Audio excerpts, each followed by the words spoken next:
எல்லோருக்கும் வணக்கம். இன்றைக்கு நம்ம நம்பியார பத்தி பார்க்க போறோம்.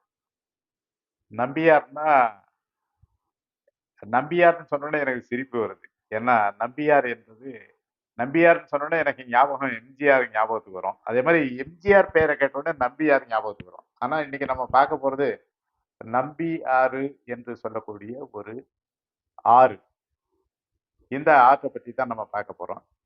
இந்த ஆறு வந்து திருநெல்வேலியில நாங்குநேரி வட்டத்துல ஓடக்கூடிய ஒரு ஆறு.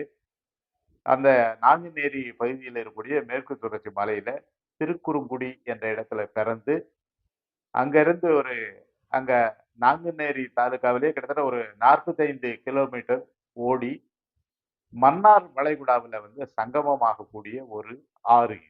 அதுதான் நம்பியாறு, ஒரு சின்ன ஆறு. இந்த ஆற்றை பற்றி தான் நம்ம இதுல பார்க்க போறோம். முக்கியமாக வந்து பாத்தீங்கன்னா, இந்த திருநெல்வேலியில நாங்குநேரி பகுதி வந்து ஒரு முக்கியமான பகுதி. திருநெல்வேலியில மொத்தம் ஒரு 16 தாலுகா இருக்கு. அதுல வந்து நாங்குநேரி வந்து ஒரு தாலுகா.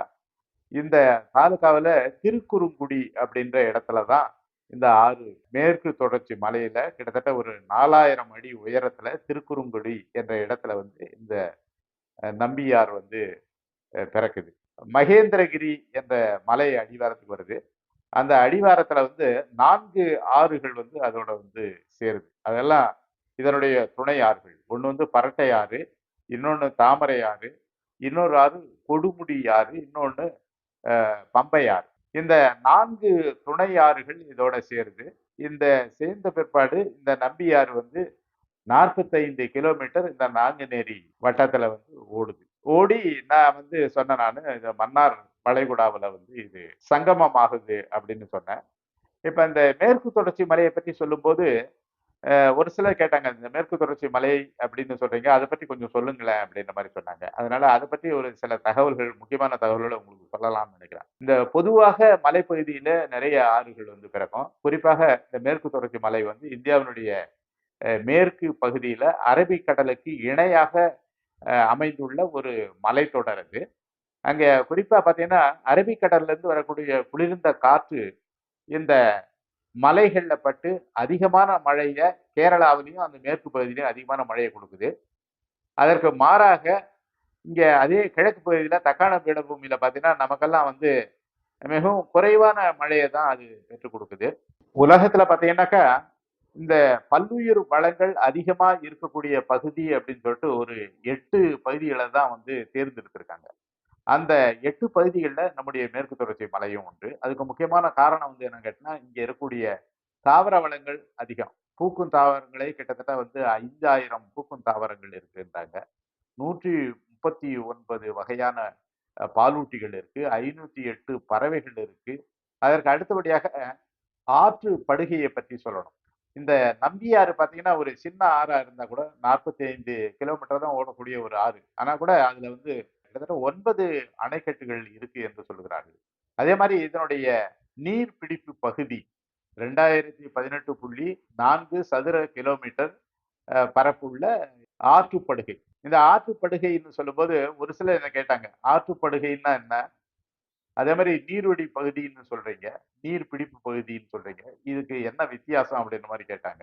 ஆற்று படுகை என்று சொன்னால் ஒரு பெரிய பரப்பு. ஒரு ஆறு ஓடுதுன்னா முழுசா வந்து ஒரு இடத்துல தொடங்கி கடைசியில எங்க போற வரைக்கும் அது அந்த ஆற்றுக்கு மழை பெய்யும்போது எங்கிருந்தெல்லாம் தண்ணி வருமோ அந்த பரப்பை வந்து நம்ம ஆற்று படுகை என்று மிக அதிகமாக இருக்கும். ஆனா அதே இந்த வாட்டர் ஷெட் என்று சொல்லக்கூடியது, நீர்வழி பகுதி என்று சொல்லக்கூடியது, அது ஒரு ஒரு ஓடைக்கு எங்க இருந்தெல்லாம் தண்ணி வருதோ அதை நீர்வழி பகுதின்னு சொல்லலாம். ஒரு குளத்துக்கு எங்க இருந்தெல்லாம் மழை காலத்துல தண்ணி வருதோ அதை நீர்வழி பகுதி என்று சொல்லலாம். அதே மாதிரி ஏரி. இப்படி வந்து ஒரு சிறிய பகுதியில மழை பெய்யும் பொழுது எங்கிருந்தெல்லாம் தண்ணி வந்து அதுக்கு வந்து சேருதோ அந்த பரப்பை வந்து நீர்வழி பகுதி என்று சொல்லலாம். அதுதான் வாட்டர் ஷெட் ஏரியா. அந்த வாட்டர் ஷெட் ஏரியா என்பது ஒரு ஆற்றுக்கு அல்லது ஒரு நதிக்கு வந்து நிறைய எண்ணிக்கையில நிறைய இருக்கும். அது இன்னொன்னு வந்து என்னன்னா, நீர் பிடிப்பு பகுதி என்பதை வந்து எப்படி சொல்றாங்க அப்படின்னு கேட்டா, கேட்ச்மெண்ட் ஏரியா என்று ஆங்கிலத்திலே சொல்லுவார்கள். ஒரு கூரை நீரை அறுவடை செய்ய போறோம் அப்படின்னா, அந்த கூரையினுடைய பரப்பு எவ்வளவு இருக்கோ அதுதான் கேட்ச்மெண்ட் ஏரியா. அதனால குறிப்பிட்ட ஒரு எல்லை பகுதிக்கு உள்ள தண்ணியை எங்கிருந்தெல்லாம் சேகரமாகுதோ அந்த பகுதியை வந்து கேட்ச்மெண்ட் ஏரியா என்று சொல்லுகிறார்கள். இதெல்லாம் நீங்க ஞாபகத்துல வச்சுக்கணுன்றது கிடையாது. நீங்க புரிஞ்சுக்கணுன்றதுக்காக நான் இந்த செய்திய வந்து நான் சொல்றேன். இது எந்த அளவுக்கு உங்களுக்கு புரியுதுன்றது எனக்கு தெரியல. சரி. இப்ப இந்த ஆற்று படுகையை பற்றி சொல்லும்போது, இன்னும் சில செய்திகள், கூடுதலான செய்திகள், நம்பியாறு பற்றிய செய்திகளை உங்களுக்கு சொல்லலாம் அப்படின்னு நினைக்கிறேன். இந்த நம்பியாறு ஆற்று படுகை என்று சொன்னால் அதுல 3 பகுதிகள் இருக்கு. கருமணியார் ஆற்றுப்படுகைன்னு ஒண்ணு இருக்கு. இன்னொன்னு வந்து ஹனுமான் ஆற்றுப்படுகைன்னு ஒண்ணு இருக்கு. இது ஒரு பக்கம், இது ஒரு பக்கம் இருக்கு. இது நடுவுல இருக்கக்கூடியது வந்து நம்முடைய இந்த நம்பியார் ஆற்றுப்படுகை. இந்த 3க்கும் பேரு தான் நம்பியார் ஆற்றுப்படுகைன்னு பேரு.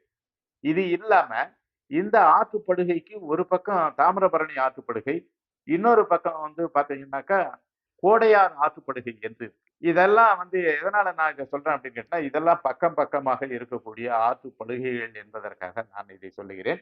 நான் ஒரு வேண்டுகோளை வைக்கலாம் என்று நினைக்கிறேன். குறிப்பாக இந்த திருநெல்வேலி பகுதியிலே நாங்குநேரி வட்டத்துல இருக்கக்கூடியவர்களுக்கு. இந்த துணை ஆறுகள் வந்து 4 ஆறுகள் நான் சொன்னேன். ஒன்று பரட்டை ஆறு, இன்னொன்னு தாமரை ஆறு, இன்னொன்னு வந்து கொடுமுடி ஆறு, இன்னொன்னு வந்து பம்பை ஆறு. இதுல ஏகப்பட்ட ஓடைகள் வந்து சேரும். இந்த ஓடைகள் தான் முக்கியமாக ஒரு ஆற்றுக்கு தண்ணீரை கொண்டு வரக்கூடியது. அதனால இந்த ஓடைகள் நமக்கு இல்லாம போச்சுன்னா தான் நம்ம ஆறுகளுக்கு தண்ணி வராது. ஆகையினால நம்ம பாதுகாக்க வேண்டியது, ஆறுகளை பாதுகாக்க வேண்டும் என்றால் ஓடைகளை பாதுகாக்க. இந்த ஆற்றுல இருக்கக்கூடிய ஓடைகளே 2 விதமான ஓடைகளை சொல்லலாம். ஒண்ணு வந்து வரத்து கால்வாய், இன்னொன்னு பூக்கு கால்வாய்ன்றது. வரத்து கால்வாய் என்பது ஆறுகளுக்கு வெளியிலிருந்து தண்ணியை கொண்டு வரக்கூடியது. மழை காலத்துல எங்க இருந்து வேணாலும் அந்த தண்ணி எப்படி வரும்னா சிறு சிறு ஓடைகள் வழியாக வந்து நேரா இந்த துணை ஆற்றுக்கு வந்து துணை ஆறு மூலமாக வந்து முக்கியமான ஆறுக்கு வந்து சேரும். இப்ப இந்த ஓடைகள் என்று சொல்லக்கூடியதை வந்து காணாம போச்சு. அந்த ஓடைகளை ஆக்கிரமித்து கொண்டால் இந்த தண்ணி வந்து வராம போகும். அதே மாதிரி போக்கு கால்வாய் என்றது ஒரு குளத்திலிருந்தோ அல்லது ஏரியிலிருந்தோ ஒரு ஆற்றிலிருந்தோ எடுத்துக்கொண்டு சென்று ஒரு பாசன பகுதிக்கு எடுத்துட்டு போகக்கூடிய ஒரு போக்கு கால்வாய். அந்த போக்கு கால்வாய் காணாம போச்சுன்னா அந்த தண்ணி போகக்கூடிய இடத்துக்கு போய் சேராது. அதனால இந்த 2 கால்வாய்கள் முக்கியமானது. வடிவேல் ஒரு படத்துல வந்து என்னுடைய கிணறு காணாம போயிடுது அப்படின்னு சொல்லிட்டு ஒரு புகார் மனு கொடுப்பாரு காவல் நிலையத்துல கொண்டு போய். ஆறுகள்ல முக்கியமாக காணாம போறது எதுன்னு கேட்டீங்கன்னா இந்த ஓடைகள் தான். இந்த ஆறு சங்கமம் ஆகக்கூடிய இடம் மன்னார் வளைகுடா அப்படின்னு பார்த்தோம். இந்த மன்னார் வளைகுடாவில் நம்பியாறு மட்டும் கிடையாது, தாமிரபரணி கூட அங்கே தான் சங்கமம் ஆகுது. இந்த மன்னார் வளைகுடா இருக்கிறது இந்தியாவுக்கும் இலங்கைக்கும் நடுவில் இருக்கக்கூடிய பகுதி. லட்சத்தீவுகள் இருக்குது. அந்த லட்சத்தீவுகளுடைய கடற்பகுதியில் இந்த வளைகுடா, மன்னார் வளைகுடா இருக்குது. இந்த வளைகுடாவினுடைய நீளம் வந்து கிட்டத்தட்ட 160லிருந்து 200 கிலோமீட்டர் இருக்குது அப்படின்னு சொல்கிறாங்க.